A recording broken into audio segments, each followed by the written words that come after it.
Hello, welcome to a quarterly overview of the Russian equity strategies. We saw that last year and the beginning of this year, the Russian equity market is on the rise, and one of the key factors for the Russian equities is oil price growth. And behind this oil price growth, especially in the end of last year, is this agreement of OPEC and large non-OPEC countries to cut oil production, which is a positive factor for the oil market. On the other hand, we saw that over the last 2 months of last year and beginning of this year, there is a rise of production in the US. Vladimir, what do you think we can expect from the oil price going forward, taking into consideration these two crucial factors, OPEC and rise of production in the US? So, you're absolutely right, but what we see is that two different trends affect market price today. So one is positive, unexpectedly OPEC decisions to not only to follow the decision to cut, but also as recently Saudi Arabia announced that they even raised the output cut above their target, which is really. So they cut more than they promised. More than they promised, more than they agreed. It's absolutely unexpectedly by the market, as in the past everybody used to expect that OPEC wouldn't execute their limits. So they always produce more than they agreed. Yeah. But so it's something very something new for the market. But of course here there is some issue that this is announcement. Yeah, you need to verify the real data, and I guess the real data will come out only a little bit later. So it's not easy to calculate the physical supply of the oil from different. Some agencies are working on this, but it's not possible to calculate online. So, and from the other side, you're absolutely right. This is a raise by production of the oil in the United States, which was recently also published, and provides some big uptick in the production.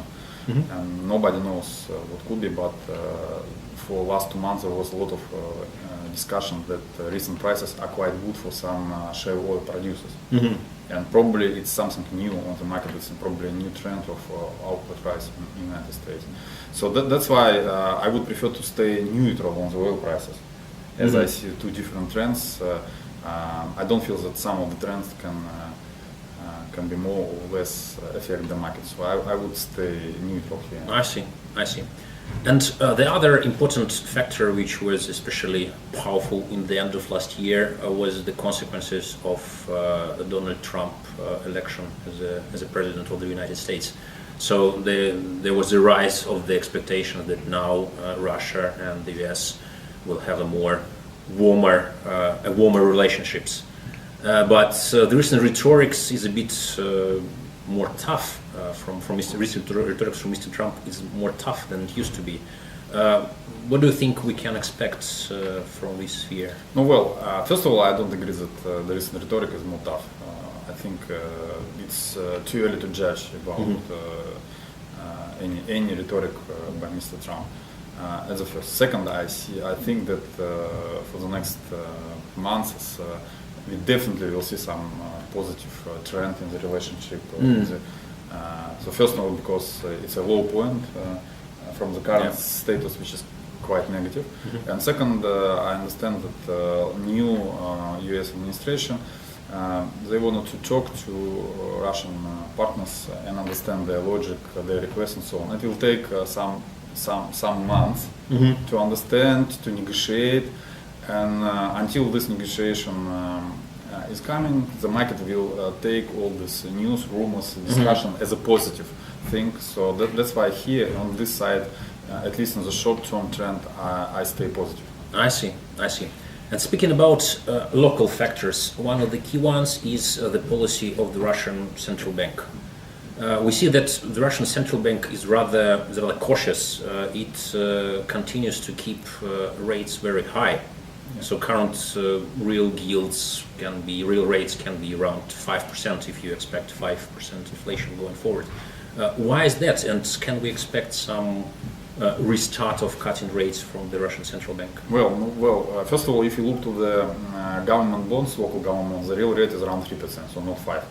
So, but still, it's a lot. And I think central bank is really quite conservative here.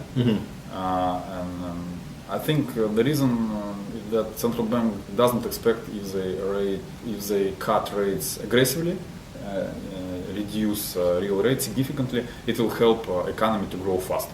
I think central bank understand that the growth of Russian economy depend more on demand side, on the demand side, but not on the availability of cheap financing. I see. And to end up our discussion, we should probably talk about Russian exchange rate. We see that since the middle of November, there is relatively strong ruble appreciation. Do you think this trend can continue over the next, let's say, half a year, or we could expect some reversal, or probably the most likely scenario is flat? Do you need a real rate? I need to say. No, just there's the trends because, of course, exact rate. It's it's a question for $1 million US. So who knows the answer? I can earn a lot on carry trade operations, as Russian instruments provide quite aggressive, quite attractive yield. Fixed income government bonds, it's 8%. A lot of Russian equities can provide double-digit free cash flow yields. Dividend yield is around, for a lot of companies, from 7 to 9%. So you can earn a lot if you know what would happen with your ruble. I guess a lot of people try to answer these questions, but there is no answer, good answer on this question. Nobody knows. But if you look at existing factors, you see that oil prices, at least there is no concrete reasons to expect some negative story on the oil prices. You don't expect something new negative on politics side. So macroeconomic stability in Russia is in place and improving. CPI rate is going down. So the budget is more or less okay. So macroeconomic stability, we expect some GDP growth this year. So we see the real rate is quite attractive compared to other countries. So that's why on the short-term horizon, I don't see a lot of reason to expect that ruble should have to weaken. So that's why I would prefer to stay positive on a short-term horizon. What is short-term horizon? 6 months, 1 year? 6 months. 6 months, 1 year. I think it's reasonable to stay constructive, positive. Okay, thank you very much, Vladimir. Thank you very much for your attention. Bye.